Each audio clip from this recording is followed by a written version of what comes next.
you for having me. This is really exciting. It's amazing to see the participants. I see a few familiar names, a few familiar places, so that's really awesome. And I'm very excited to meet all of the new folks here as well. So that's really great. And so as Brian mentioned, I want to talk about navigating motivation. Right, so motivation sometimes can seem like this elusive concept, and I want to talk about maybe some of the misconceptions or some of the traps associated with our classical conception of motivation. But before I do that, I understand that some of you, maybe most of you, in fact, may be familiar with optimal work, but I kind of just want to give a high-level overview of what optimal work is, and then I would love for us to approach the topic of motivation using a sort of narrow slice from optimal work. Awesome, we love optimal work, great. So let me tell you just a little bit about optimal work then. The purpose of optimal work is to help people learn how to challenge themselves according to their highest ideals in each hour of work. Right. So I'll say that again, because I always love to repeat this. There are a few sort of productivity traps when thinking about optimal work. So I always try and bring it back to the highest ideals. The purpose of optimal work is to show us how we can challenge ourselves according to our highest ideals in each hour of work. So what are some of the fundamental sort of truths underlying this purpose? Well, first, beneath that is the promising truth that as humans, our brain is the organ that is most responsive to our behavior. The brain is the organ that is most responsive to our behavior and to behavior change. So if there's anything that we found to be particularly challenging, some sort of, again, I'll put this in quotation marks, sort of dysfunction or anything of that nature that we're struggling with, the good news is our brain responds to our behavior change. So also related to that is we are fundamentally trying to change our relationship with challenge. So if there's anything that's going on that's a struggle, oftentimes it's because we don't have the right relationship with challenge. So we're trying to fundamentally change our relationship with challenge. Okay, very good. So if that's the purpose of optimal work, if that's a few of the things that are underpinning it, how do we deliver optimal work? Right? So optimal work is three things. It's a theory of growth, it is a method of growth, and it is a measure of growth. So what is the theory? The theory is reframing, mindfulness, and challenge. We're going to talk about the reframing pillar, but for those of you who may be a little bit less familiar with optimal work, let me go ahead and put those three pillars into sort of normal English. So what does reframing, mindfulness, and challenge really mean? It means that if we want to challenge ourselves according to our highest ideals in each hour of work, what do we need to do? We need to see that hour for the highest possible opportunity. We need to see the opportunity for our own personal growth. We need to see the greatest opportunity for love and service in that hour. That's the reframing part. The next part is we need to be able to pour our full attention and intelligence into that hour, into that work. That's the mindfulness part. And then from there, we want to make it a habit of continually stretching ourselves, creatively and strategically stretching ourselves in the pursuit of this noble goal and growth. So that's me trying to put the reframing, mindfulness, and challenge piece into sort of a normal sentence. And again, we're going to come back to the reframing piece and see what that pillar of the model can tell us. The method is the golden hour. It's where we practice these things. But again, I promised a short introduction on optimal work, and I want to get to the interesting stuff soon enough. So the method is the golden hour, and the measure is something that we call the inventory. We can circle back to the inventory if you're interested in learning more about that later. So, okay. Let's get into the meat of the presentation. So if we're going to talk about motivation, let's approach it from a slightly different angle. Let's approach it from this reframing angle. And oftentimes we couple reframing with the discussion of anxiety. And it doesn't have to be anxiety as we understand anxiety, but it could be really any sort of negative appraisal of the situation. Do we have reluctance towards it? Do we have dread towards it? Are we complaining about it? Any of these sorts of things are sort of the counterpoint to reframing. So I'm going to go ahead and share my screen now, and let's hope that we don't encounter any issues there. Alrighty, how are we doing? We look okay? All right, let me put this into presentation mode then. Okay, again, some of you may be very familiar with this, others may not. And so I hope that we get something new out of this if you're familiar with it, and something delightful out of it if you aren't familiar with it. So if we want to understand the topic of reframing and anxiety, we need to understand the amygdala, right? What is the amygdala? The amygdala is part of the brain that has these three functions. And oftentimes in pop culture, when you hear it talked about sort of in documentaries or things like this, you hear about the first two parts.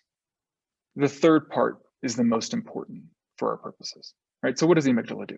It detects threats, it sounds the alarm, and then here's the real critical one for our purposes. It watches our response. It watches our behavioral response specifically. So why do I say behavioral response? Why do I highlight this, right? And here I'm going to keep going. This is a signature Rashad move. I like to try and flip back and forth between the presentation and seeing all of you. So why do I say behavioral response? I think we can illustrate this point just by kind of reflecting on our lives. If you've ever had anxiety, or if you've ever found yourself with pronounced anxiety, and you've tried to reason your way out of it, it probably didn't work. Why? Because the amygdala sits in the part of the brain that doesn't understand language in the way that we think of the brain as understanding language. What does it understand? It understands behavior. And specifically, it's watching whether we approach or avoid something. Okay, those are the two behaviors that it watches. So let me go ahead and pull this back up. I'm going to keep jumping back and forth between these things. Okay, so I had already mentioned approach or avoidance. So detects the threat, sounds the alarm, watches the response. Approach, you've habituated yourself to this particular trigger, right? And so you've engaged in safety learning. Avoidance, you have sensitized yourself to this particular trigger. And so what's going to happen the next time? The next time that your amygdala detects that threat or a similar threat, it's going to sound the alarm, and it's going to sound the alarm even more loudly. Right? So depending on your behavior, you're kind of coding your amygdala one of two ways. And this is how we can watch this, right?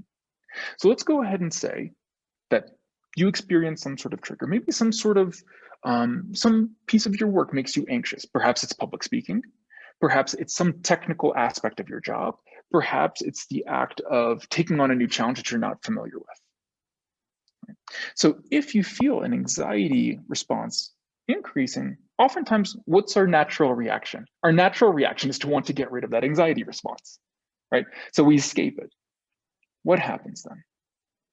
Well, we feel better, the anxiety's gone, temporarily, until the next time.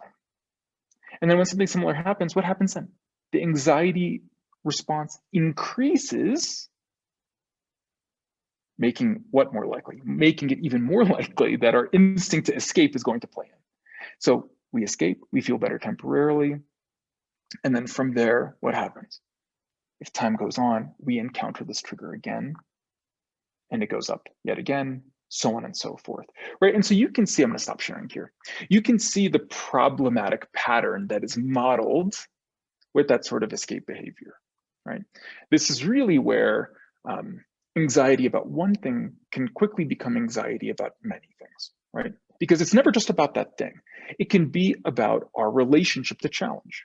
And so Kevin and Dr. Majors, one of the co-founders of Optimal Work, talks about how that is the path where you go from anxiety to an anxiety disorder, to a panic attack, to a panic disorder, right? And so that's really where that path goes, okay?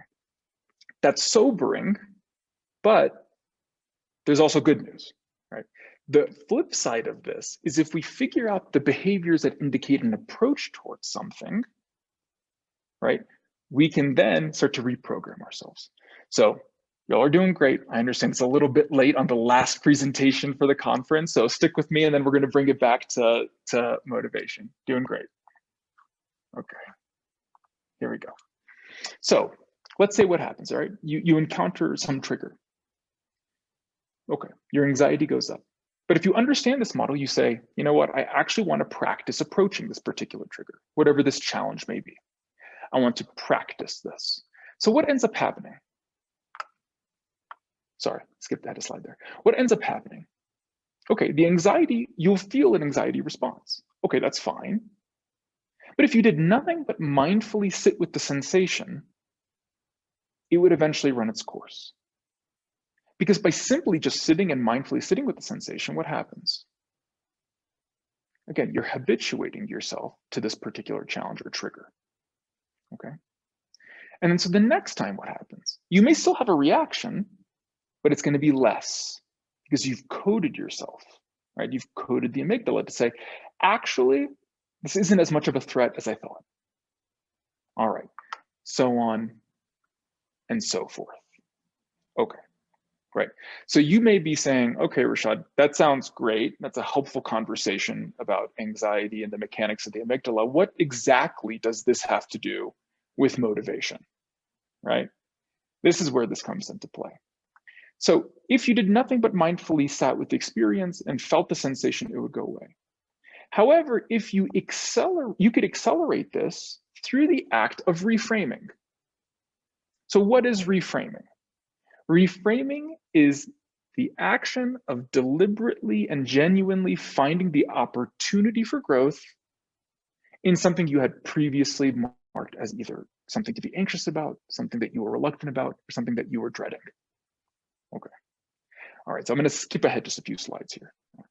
So if that's the case, let's take a look at this really cool graphic of the brain, right? So when we're anxious, what's happening here? This part of the brain, the amygdala, is activated. What does the amygdala do for us, right? It's impulsive, it's emotional, and then here we have thoughts and memories. Okay, so what do we mean by thoughts and memories? When we say thoughts, it means rumination, right? If you've ever been anxious, you may find that you're more likely to ruminate on something. Perhaps with the memories as well, maybe bad memories are coming from nowhere. Like, why are these memories coming to me, right? It's because all of this kind of runs through this part of the brain, the amygdala. That part is illuminated, it's activated. All right, well, the fastest way to sort of turn down the juice on this part of the brain is to actually activate this part of the brain, right? And I'm going to go ahead and stop here for just 1 second because there's an important point. When the amygdala is activated, you can think of it as being greedy. It likes energy. It wants energy. So it's going to take the energy, and it's going to take it at the expense of other parts of the brain. And it's going to take it at the expense of the parts of our brain that make us most human, right? Specifically, in that blue little circle, we call it the appraisal center, right? And so the ventral medial prefrontal cortex connected by the anterior cingulate cortex, but it's a different story, right? It's the part of the brain that makes us most human. It's the part of the brain that's responsible for our ideals. It's the part of the brain that's responsible for decision making. It's the part of the brain that's responsible for complex thinking, all of these sorts of things. Okay. So what's the good news to this? Okay, Rashad, that sounds like it's bad news. If the amygdala is activated, it's greedy. Well, so is the appraisal center. And that both of these things inhibit one another for the most part. Both of them inhibit. So if we genuinely find an opportunity for growth in something, if we genuinely find the opportunity for growth in a particular task, specifically one that we had dreaded or complained about or been reluctant about, we're going to kind of take that energy and move it to the part of the brain that makes us most human. Okay, so let's go back to this screen real fast. Right? How does that work exactly? Right? You can think of like energy coming into the brain.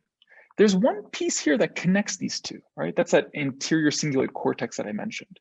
Once you find that you can practice finding an opportunity in something, that little piece connects these two.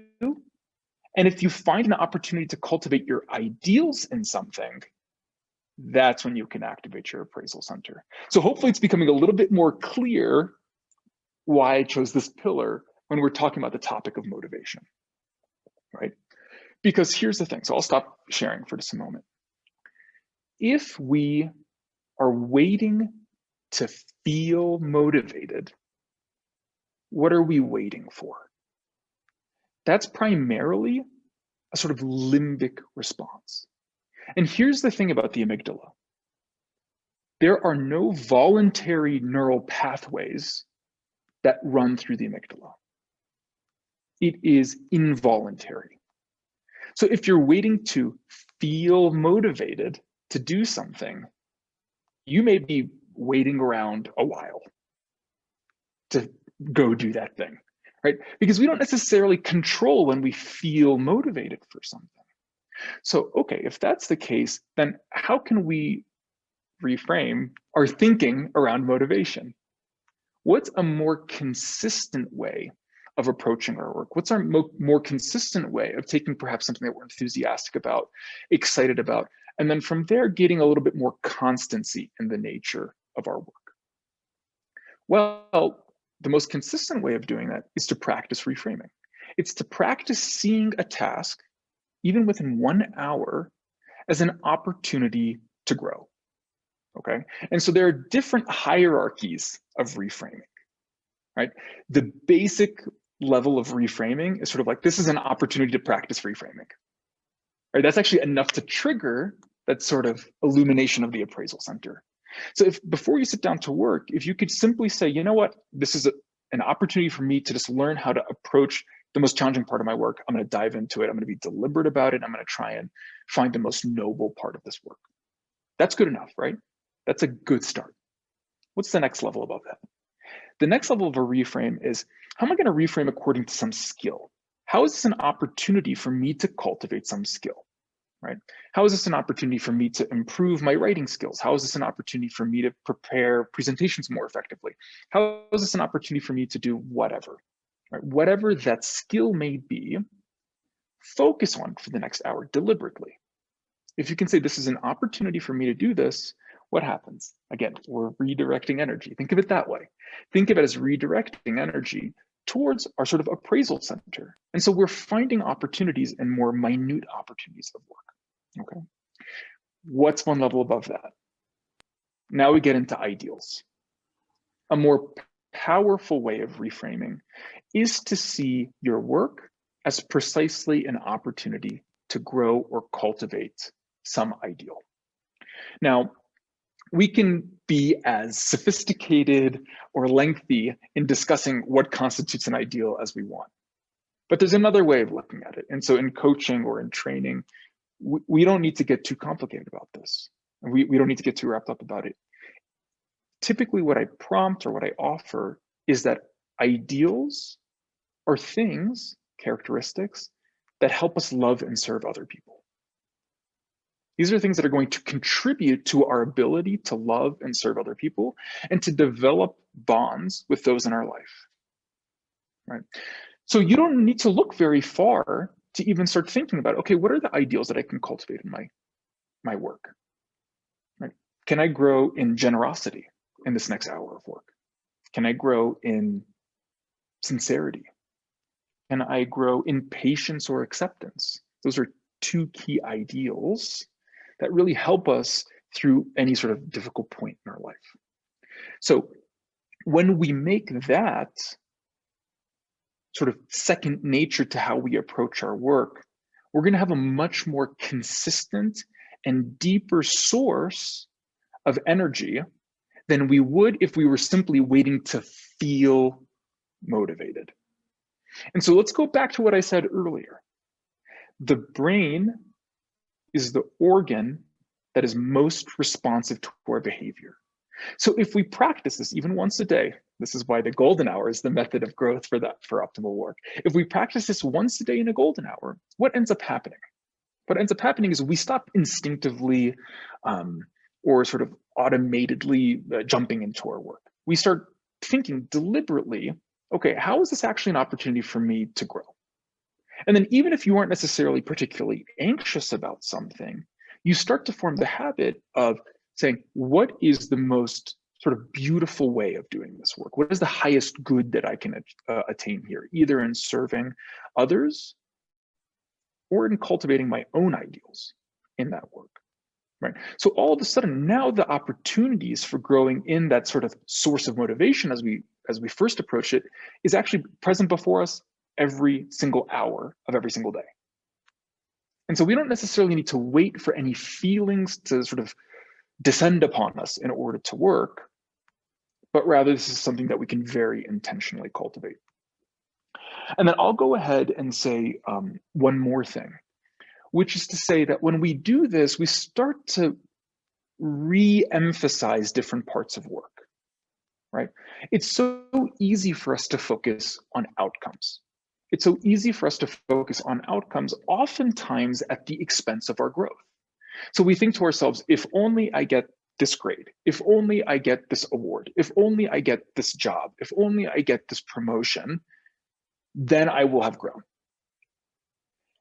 Well, not necessarily, right? Oftentimes, if we're just doing things just to get that done, we weren't deliberate about our growth.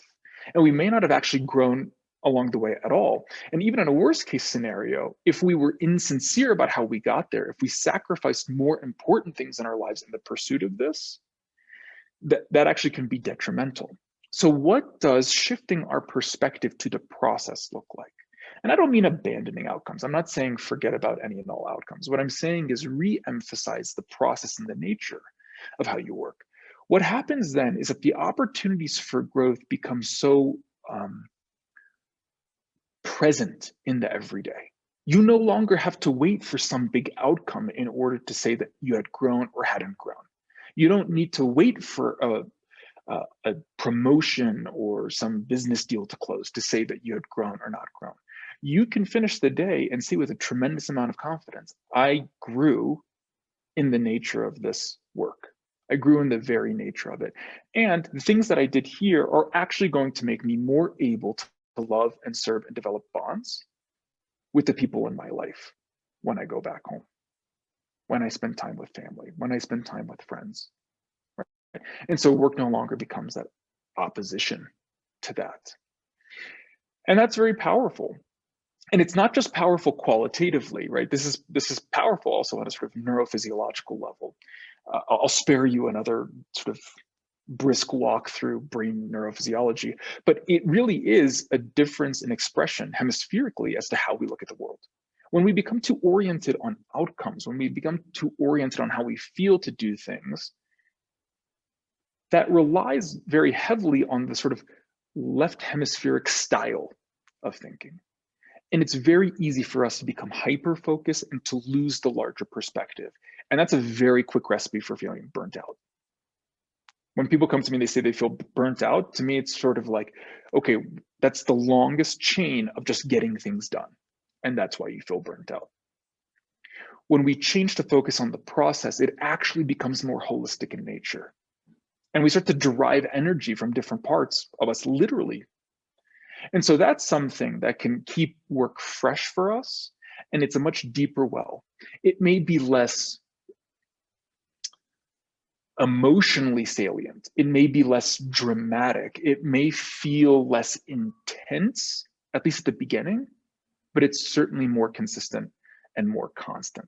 So rather than seeking us to find motivation in the classical sense of it, we should really be focused on developing the habit of cultivating reframing and how we find opportunities for growth in the very nature of the work.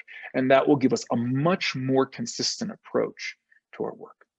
Okay, that was 3 minutes, under 30 minutes. All right, so I'll pause for questions, thoughts, feelings, comments, anything.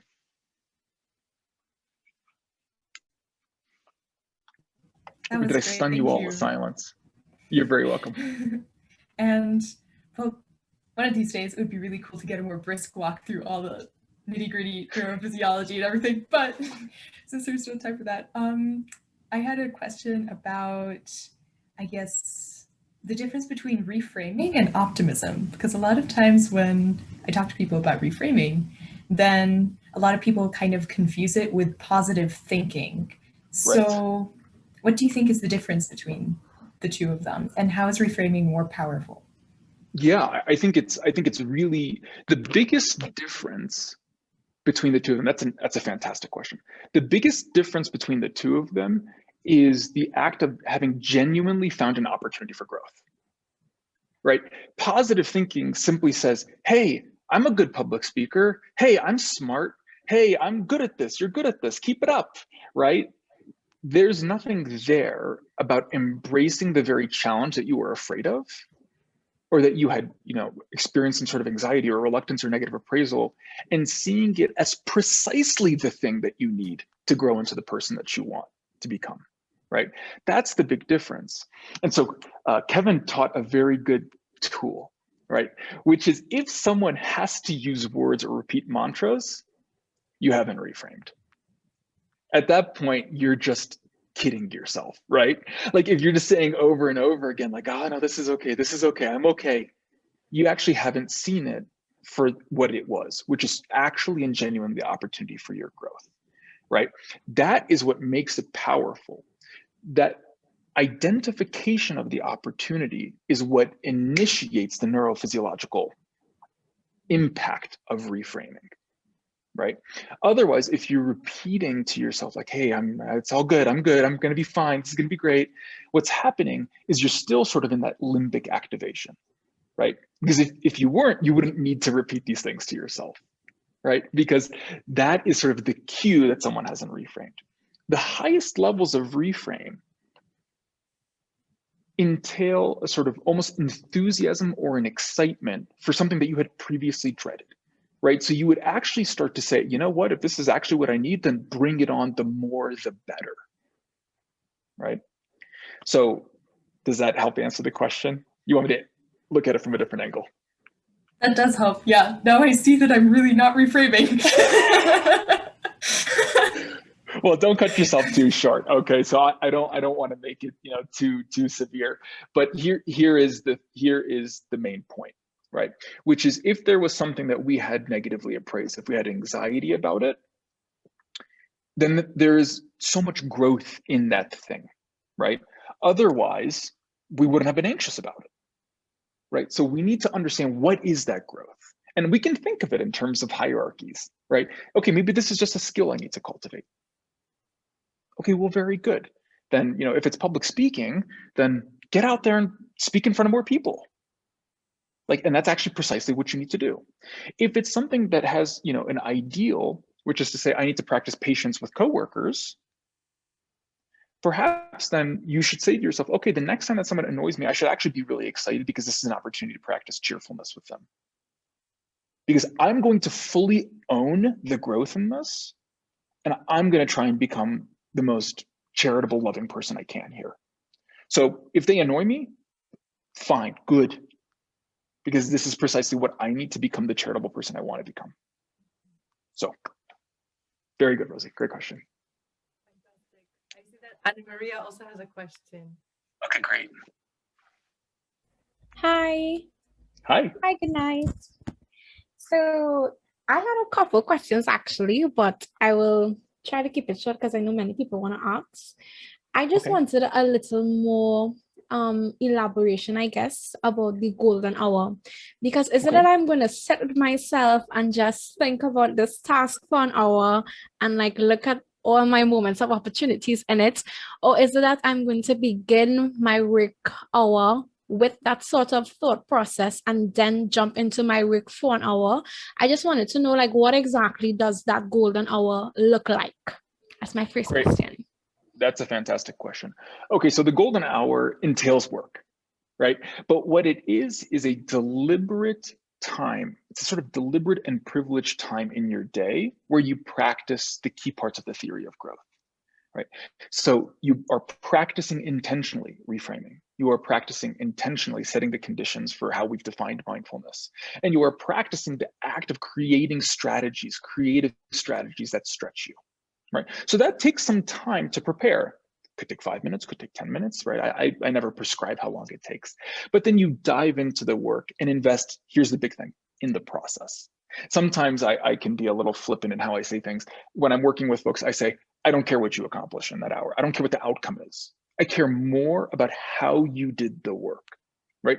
Otherwise, we could veer very quickly into one of the biggest traps in the golden hour, which is a sort of productivity trap, which is, I'm just gonna try and get as much done as I can. And it's sort of like, that's almost the opposite of what we're trying to get done. That's almost the opposite of what we're trying to accomplish. So that's my abridged answer to what the golden hour is. Thank you. You're welcome. Can I ask my other one or no, Brianna? Maybe because there are many, many people. Yeah, We'll come back no to you at the problem. end. Thank No you, problem at Ana all. Maria. So we'll go with Westfield. I think they were the next ones. Hi, Hi, Rashad. Westfield. Hello. They said we're coming from Los Angeles and you have a room full of optimal workers here. There are several of us who are optimal work mentors and mentees here in this room. Awesome. Thank you for all of your work, because a lot of us here have benefited from it. And my question is, the hand is right on my face. Okay, my question is dealing with the idea of perfectionism within the context of optimal work, because when we're talking so much about working with our highest ideals all of the time and working at our best, I think it's easy sometimes to, if you already have some kind of perfectionist sort of tendency to then, and what you were just saying, I think is already leading into it, but you get kind of stressed out about like, am I living those best ideals? Or on the other hand of how, like sometimes in life, really what we need to learn is like how to step it down and like not always go for perfect and everything, because there's just not time and there's not like, we've got to scale back. So can you talk to that a little bit? Sure, I would love to. So many rich ways of approaching this. The first thing that comes to my mind is again, I'll kind of quote Kevin here, right? Kevin has been a great inspiration to many of those who are familiar with optimal work. Yeah, Kevin's great. He defines perfectionism as a fear or an anxiety about imperfections, right? That's how he defines it. So, okay, then using our model, it would mean, okay, then how do we approach imperfections in that way? That could be a little confusing. So let's try and approach it in a slightly different way, which is rather than focusing on sort of like the perfection or the imperfection, perhaps it's an opportunity for us to think about the order piece, right? Which is, what is the greatest good to be accomplished in this work? And being deliberate about identifying that highest good. So if we're focusing on outcomes, then the highest good would be a perfect outcome, right? But if we change and shift it to the process and we say, actually, this is an opportunity for me to work with either generosity or fortitude or courage or what have you, what happens is now you can start to emphasize that ideal above tweaking the smallest tiny things in terms of, say, some aspect of your work, right? Because let's think of it in terms of, like, we can use an academic example. If you're writing a paper, you could go over the paper 900 times and refine every tiny little thing and rewrite every little sentence. And I'm using hyperbolic language for a reason, right? But at that point, what's happening? You're deferring other growth that you could have. There are other opportunities for growth in your day above and beyond, say, refining the grammar on like the 14th sentence of the third paragraph another time. And so we want to be clear on sort of, when we approach this work, what is the greatest good that we can kind of accomplish from it? And that, I think, will help give us a more appropriate place for that work. And here's the other thing. This is actually stepping a little bit outside of what I think we've spoken about with optimal work, but I think it nests nicely. We can practice almost a playfulness, like a playfulness with how we approach our work. It doesn't have to be quite so serious. And that too is a habit, right? So if we practice it in things, we can cultivate that a little bit more. And so sometimes when I work with people, conversations go all over the place, but one of them would be, for example, they're avoiding exercise, right? They avoid exercise. And so we start to talk about it. And it's become clear that there is a sort of perfectionist tendency there, which is, if they're not going to be like some, elite athlete, they almost don't even start. And so how do we kind of break through that? I say, go out and have fun. Like, go out and have fun with it. Like, set a timer for 15 minutes, go out and have fun with it. Go jog for a little bit, go do some playful exercise. If you go to like a playground, go do that for a little bit, but start breaking through that, right? There's a little bit of a playfulness to cultivate there. So at the risk of making my long answer longer, I would simply say, when we think about being deliberate about our work, we should also think about being deliberate about what's the sort of hierarchy of goals we could accomplish there? What's the hierarchy of growth in that work? And stay focused on that. And then, you know, there is a little bit of playfulness and cheerfulness that we can cultivate too, which I think is a helpful sort of antidote to a perfectionist tendency. Fantastic. Okay. Yes. Some thumbs up. I'll give the mic over to Jalissa, who was the next to have her hand up. Hi. Oh, this is okay. Perfect. Hi, Rashad. Hi, So Jalissa. I have like a question. Like, I just want to know: does it mean that the affirmation and the positive thinking is just our thought and without the action? Compared, like reframing is more about the process and the action of the consequences. You know, I like that. I really, that's a very helpful cue. I never really thought of it in that way, truthfully. I mean, I suppose that positive thinking can be kind of divorced from the behavior, right? So as a general rule in optimal work, remember, you know, one of the things that I said at the beginning is the brain is the organ that's most responsive to our behavior, right? So I always like to say that the brain is kind of like Santa Claus. It's always watching, right? So it's always watching your behavior. And that's a helpful cue, because if some people say like, I just don't feel like reframing this, it's like, you may not feel like reframing this, but Santa's watching, right? So like you can, like, even a non-choice is a choice. So positive thinking, it may or may not be divorced from behavior, right? But the act of reframing, a true reframe, right? If we had more time and we were talking about like how you go through this, how you break it down, and then how you put it into action, always has some corresponding behavior, right? That's clear, because without it, it exists in abstraction. Right? We need the behavior, we need to materialize it, right? And that's what work is, isn't it? It's materializing our ideals. And so that is a great distinction. Yeah. Fantastic. Thank you, Jalissa, for your question, Rashad for a great answer. We'll go to the question that's here in the chat from Highland, actually. So this is from New York. They say, was someone with faith, values, and ideals, this language of love and service resonates, but many of her classmates aren't used to thinking this kind of way about work. So how do you explain turning work into love and service in a way that anyone can understand? Sure thing. So again, this would be great if we had the time to run through. This is actually on the Optimal Work website. I think it's categorized under other tools, and it's the true success tool. But I'll give you the prompt and how I do it in sort of training sessions and one-on-one sessions and things like that. I apologize for the glare of this light as it gets darker around me. Such is my setting. So what I ask people to do is, again, we don't want to make it too abstract or philosophical or distant from them if they're not in the habit of thinking in that way. And the beautiful thing is we don't have to, right?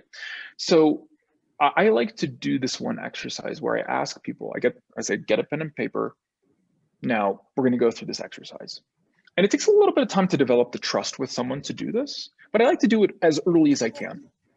And so what do?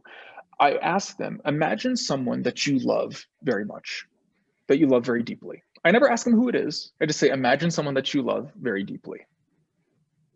Now imagine that they're talking on the phone about you.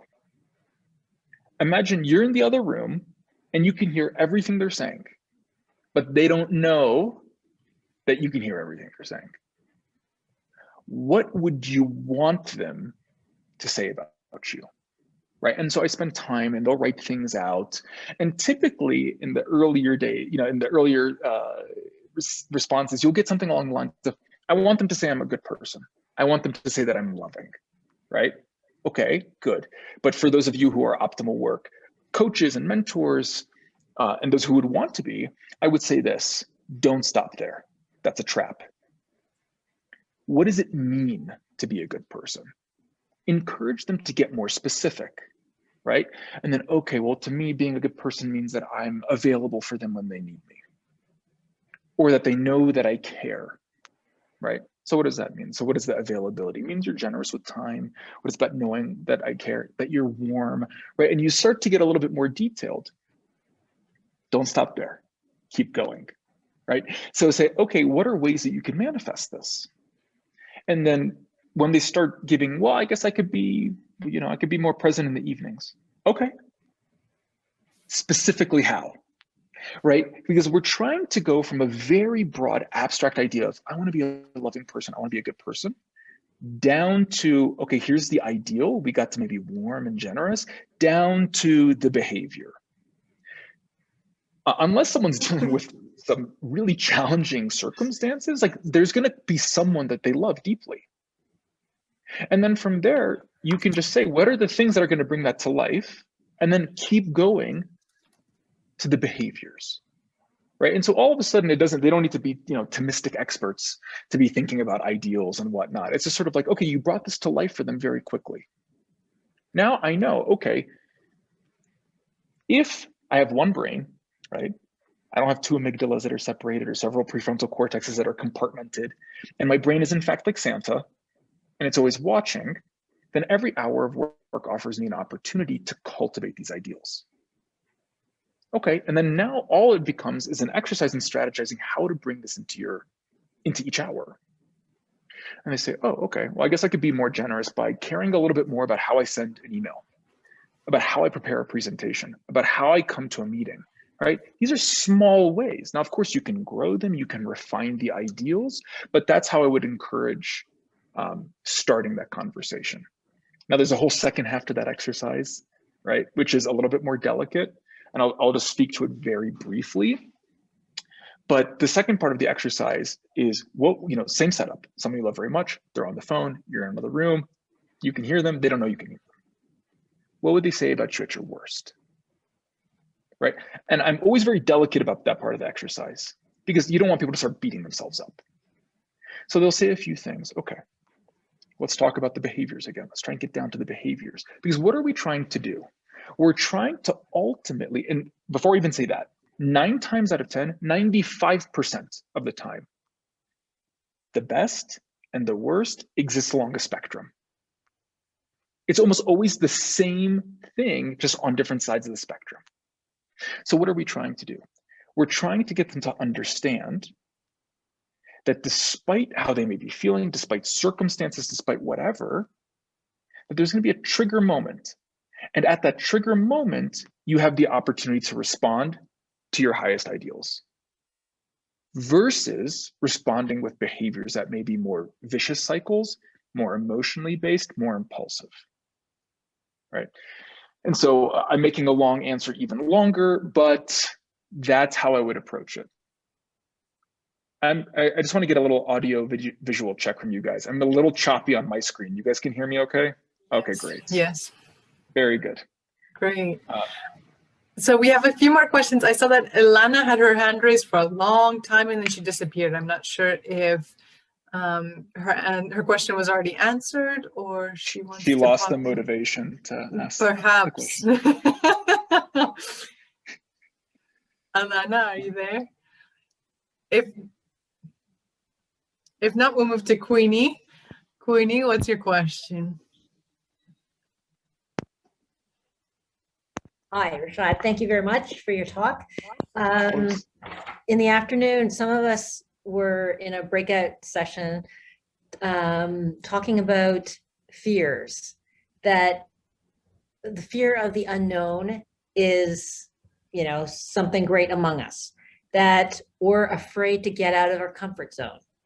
Now, how can we reprogram, let's say, our amygdala not to be afraid of the unknown? Now, you talked about the amygdala watches our response. So we could sense a threat. Okay, the threat is, that exam that's tomorrow. I'm not sure what questions the prof is going to ask me. I'm really afraid.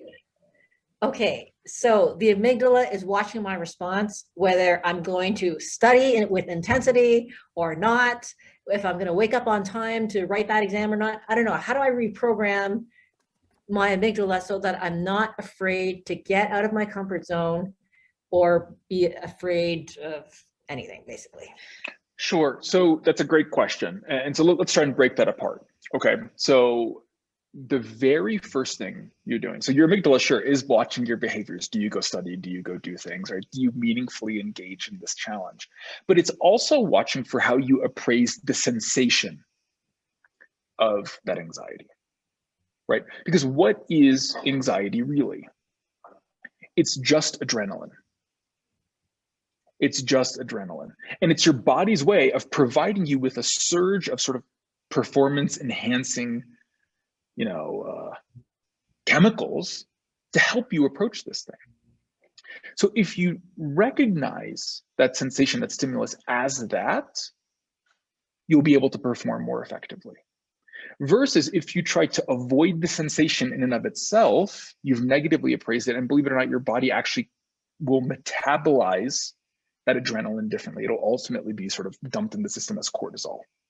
So the first thing is to say, okay, I'm going to welcome the sensation, bring it on. This is adrenaline, it's here to help me.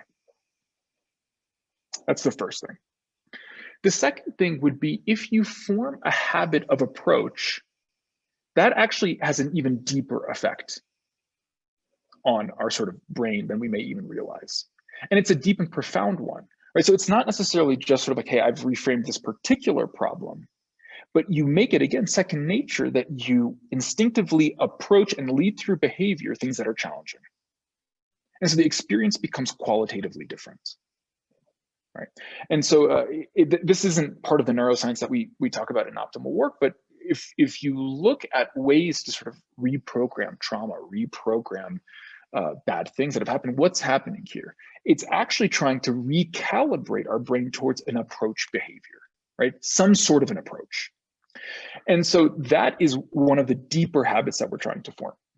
Okay, so that kind of leads into your broader question of fear of the unknown, that cloud of unknowing.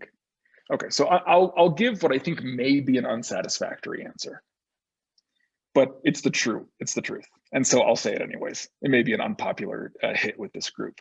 Anything worth doing necessitates piercing that cloud. Anything worth doing requires stepping into that unknown, right? Because if it's already known and it's a cleared path, you don't have the proper relationship with challenge, right? You can challenge yourself to grow more than that. And believe it or not, that becomes easier. It becomes easier as you operate from motives that are related to your ideals. Because so long as you're doing that, if you're anchoring your work in love, that's naturally entrepreneurial. It's naturally creative. It's extroverted. It wants to come out, right? So excellence in work, in the service of others, at the forefront of innovation is sort of like one of the mantras that optimal work likes to repeat.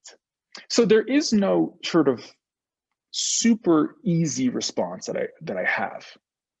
I would say that it is a culmination of these sorts of habits, and that by moving into the unknown, you can be confident that you're doing the right thing and that you're challenging yourself appropriately. Again, I'm not sure if that's going to be a hit in terms of my response, but that's my honest reflection. Great. Fantastic. Julissa, you had one more question. Go ahead. Yeah, I have one more question. So when you were talking, respond to Queenie Resma about the fear and how to be able to reframe the traumatized. So I have a quick question about how I can use reframing to help, for example, traumatized children and people who are facing depression. So I am probably I'm not a lawyer, I'm probably the most legal of the three co-founders. And so I always draw a super thick line between what we do at Optimal Work and medical advice, right? So in those instances, that requires medical advice, right? If it's traumatized children, people who are dealing with clinical depression, that is, maybe Kevin or Sharif would answer that differently, but the business legal side of me would draw a very thick line there. So even even in a general way, like in an environmental way, something like that? Well, no, I mean, nothing about our principles would change. What I'm saying is that if we're introducing this topic as sort of in the context for traumatized children or people with depression, I just get very conscious of how we respond. None of the principles that we have, I think, would stand in contrast to that. But when it becomes a clinical issue, that needs clinical attention. Fantastic. Rashad, I kind of have a follow-up question, but it's, let's say that this talk is the only contact that anyone has had with optimal work before and will have after. What's maybe one takeaway that you say, okay, if this is the only time you ever hear about optimal work, like what's one takeaway that could potentially change the way that you study, the way that you work, based on everything that you've said? Based on everything that I've said, wow. Okay, Well, great question. It's very broad. Yeah. And guys, I'm so sorry. Like, I'm realizing it's getting like really dark here, and so I'm like existing in like this darkness, and I'm like trying to angle the light so you can see me, but it's we are where we are, I suppose. The one thing that I would say is, if you're experiencing some sort of like reluctance or dread or challenge, or you're complaining about something, those are precisely the opportunities that you have for the biggest growth, right? Those are not bad things in and of themselves. They are actually precisely what you need to grow into either a better professional, a better person, what have you, right? And so use them as opportunities. They are, in fact, opportunities. And so don't avoid them. Now, I'll offer two more points of hope, which is to say that if you are struggling with anxiety around some professional thing, the instant you experience a trigger and experience that anxiety, there's no reason to dread that. Why? Because that's the moment that you are most malleable. And in fact, that is precisely the time that you grow the most. So you have nothing to dread there. And in fact, you need that sort of challenge or trigger to execute on those behaviors that you've mapped, and then from there to grow. So, you know, probably could have picked a couple of different things, but that's the one thing that I would offer people. And that's the one thing that I've seen that's changed people's lives the most, because they'll start to realize that the things that have beaten them down the most are actually precisely what they needed to become the strongest version of themselves. And they just need to be deliberate in strategizing how to do it. And there's nothing to be, there's nothing to dread. There's nothing to feel bad about if you experience these emotions, right? You know, remember, you can't control the emotion, but you can control your behavior. Great. So we see that Marla has one last question. So maybe we'll finish with this question. Sure. Marla, go ahead. Because it's going to go all dark here all of a sudden anyway. So, you know what? So it's we okay. only have time for one more question. Yes, the sun is going down on our conference. But you know what? We can see you all right. But when you put your hands like this, they kind of the glare is worse. So just yeah, exactly. Perfect. Go ahead, Marla. Oh, hi. So it's not actually a question. I just I want to thank you for your work, because especially with the pandemic, it had just been so hard to study. And like, honestly, I think optimal work is probably going to be the thing that saves my GPA this semester. So thank you. That's awesome, Marla. That makes me really happy to hear. Thanks for sharing that. Wonderful. And I see here that Alana, who was trying to speak before, that's exactly what she wanted to tell you also, just to thank you very much for the work that you're doing. I'm not sure if Queenie, that's the same thing that you want to say. No. I actually have a question. Okay. Yes. I mean, thank you, Rashad, as well, but I do have a question. I just thought it was such a great segue to my conclusion, but go ahead. Go for it. Ask it. I want to hear it. There are different personality tests. Okay. It seems like my internet connection is unstable. Can you hear me? So yes, there are different personality tests. Okay, perfect. There are different personality tests, and you know, there are the introverts, the extroverts, etc. Are there certain personality types that would benefit more from what you have just spoken about, like reprogramming the amygdala? It's a great question. My honest answer is I don't think so. And the reason I say that is because it may seem most obvious that if someone's struggling with anxiety at work or distractibility or a loss of meaning, that this is the most helpful for them. And so that is how it may seem at the beginning. But for even those sort of what I'll call negative or left of the spectrum things, there's just as much for a more proactive relationship with challenge, right? It's about, again, comes back to the ideals. How do you clarify those ideals? How do you bring them in more and more into your work? How do you become even more nuanced with them, right? So for reframing, reframing mindfulness and challenge as responses to anxiety, distraction, and like loss of meaning or frustration, let's say you really get the hang of those things. Well, we can start working on order, intensity, and constancy, right? And because we're operating from our ideals, it's unlimited growth. So you never get to the end of it. And that's a beautiful thing. And so I would say everyone could benefit from it, truthfully. And it was designed so that everyone could benefit from it, and so that everyone could keep pursuing their ideals in even more and more specific ways in each hour of work. Fantastic. I think Sarah, you have one final question. Then that's it. If anyone raises their hand after that, sorry, but go ahead, Sarah. Sorry, guys. Just really quickly. I wanted to know if there are any good resources or maybe some podcasts that you think would be beneficial to listen to in terms of productivity and motivation. Oh, well, we got podcasts for you. So yes, absolutely. There is a podcast called The Golden Hour. And so we release content every week. And so you can listen to it on Spotify or whatever other podcast indicator you have. And then there's also a YouTube channel if for whatever reason you feel a compelling need to watch it on YouTube as well.